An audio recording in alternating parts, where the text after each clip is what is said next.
ఒక భక్తుడు ఇలా అంటాడు, when it is hard to pray, pray hard.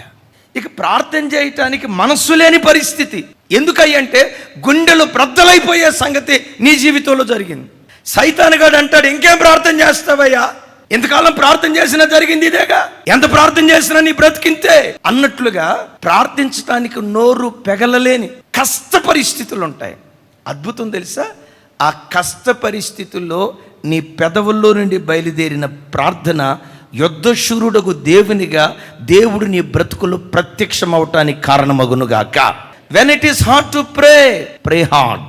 నోరు పెగలలేని పరిస్థితుల్లో, ప్రార్థించడానికి హృదయం సహకరించలేని పరిస్థితుల్లో, నిరాశ నిస్పృహతలు ఏలుబడి చేస్తున్నప్పుడే, అప్పుడే నీ హృదయపు లోతులో నుంచి ఓ సన్నని చిన్నని మూలుగు నీ హృదయంలో నుంచి బయలుదేరుతుందే, ఆ మూలుగే గగనమును చీల్చుకొని దేవుడు దిగి రావటానికి కారణమవుతుంది.